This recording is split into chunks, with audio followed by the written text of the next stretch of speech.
Well, well, well. The Monday after the NHL Draft, one day before free agency begins around the National Hockey League. This is an extremely busy day. Tons of signings, lots of rumors, and some trades too. Including this one, made by the Detroit Red Wings and the Minnesota Wild. As it was announced about an hour ago, that Detroit has traded Vladimir Tarasenko to the Minnesota Wild in exchange for future considerations. Now, I'm not gonna lie, it's never easy to see that somebody gets traded for essentially nothing, but this trade helps out pretty much every party involved. Both teams and the player get essentially stuff that they need in this trade here, and I think it's a pretty good win-win-win for everybody. Vladimir Tarasenko just did not work out all too well in Detroit compared to the expectations. 33 years old, 6 feet 218, left-handed guy, signed on till the end of next season, making $4.75 million a year. Tarasenko has been a very effective player throughout the NHL his entire career. And even in the most recent season, 33 points, that's not bad at all. It's just kind of lacking compared to what the expectations were. He had 55 points in however many games played this is last season. He won a Stanley Cup last season. Vladimir Tarasenko is still a very effective hockey player who just didn't find the right fit with the Detroit Red Wings, and that's okay. Not every player is going to exhibit the best successes with every team or every line or every situation that they are a part of. You can say it's one party's fault or another, or maybe it's both parties' fault, but who really cares at this point? Vladimir Tarasenko is going over to Minnesota for free. And this helps out the Detroit Red Wings because Tarasenko's spot in the lineup can now be given to somebody who is a little bit younger, hopefully, trying to break into the National Hockey League, and they're not going to be shelling out a $4.75 million AAV contract in their bottom six, for example. The Red Wings freed up the money. They now have themselves the roster spot. This is a win for Tarasenko, the guy himself, because this is an opportunity to get some more out of the NHL and some more out of the teams that he's playing on.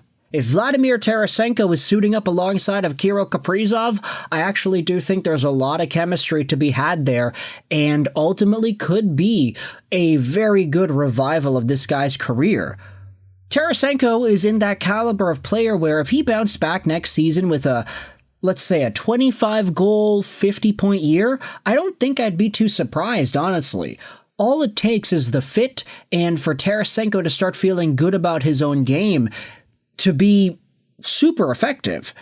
For the Minnesota Wild, this is a risk for them. They obviously were not deterred by Tarasenko's decline in point production the most recent season, and that's okay. If they think that there is some more to be gained out of this player, then that is totally their prerogative to get him, especially if the price is literally nothing. So at the end of the day, each party in this trade is getting what they want. The Red Wings are freeing up the money, they're freeing up the roster spot. Tarasenko is getting a newer opportunity in a situation where he might even just be a top-line guy. Like, depending on how the Wild choose to deploy Tarasenko, if he is that player to play alongside a Kaprizov, for example, there could be some really good chemistry to be had.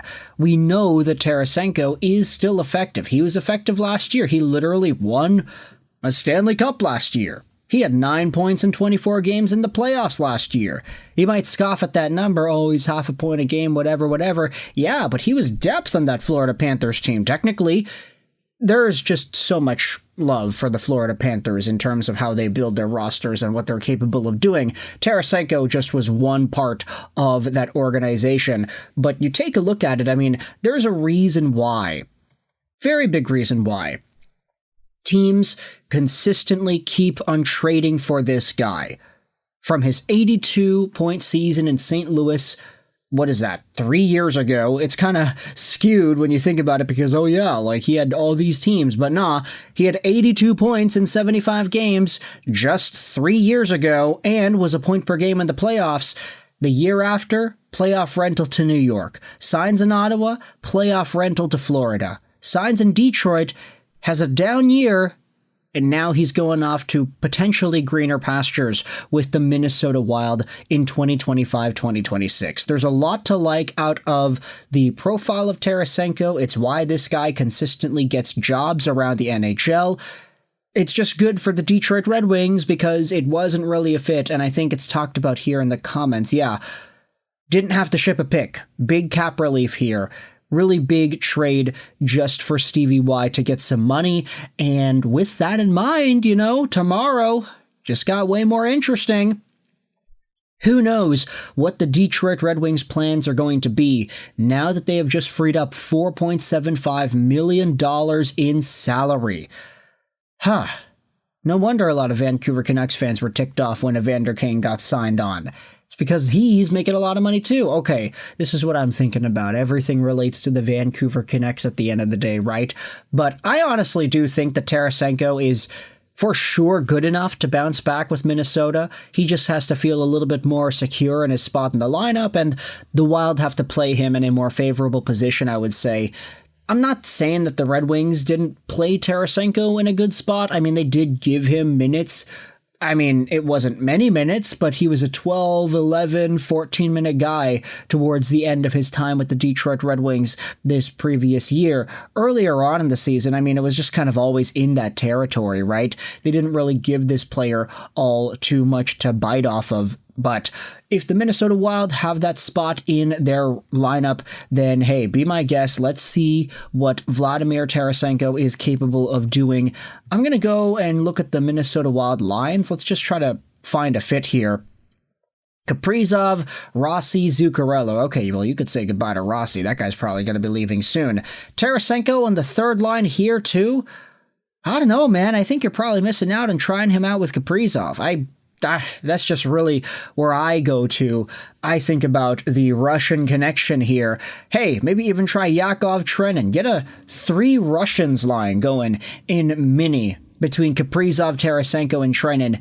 Marco Rossi would be a really nice playmaker, I would say, to play alongside of Tarasenko, but we all know that he is probably not going to stick around. So, at the end of the day, this is the trade. Let me know what you think in the comments section below. How do you feel about the Detroit Red Wings trading away Vladimir Tarasenko for future considerations with the Minnesota Wild?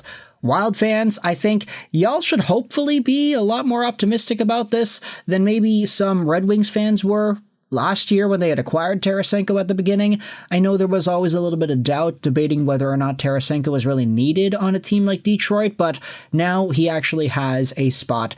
Hopefully he has a lot more success with the Minnesota Wild and inevitably whichever team he signs with next. But let me know your thoughts in the comment section below. I hope you enjoyed this British Roll 99 and bye.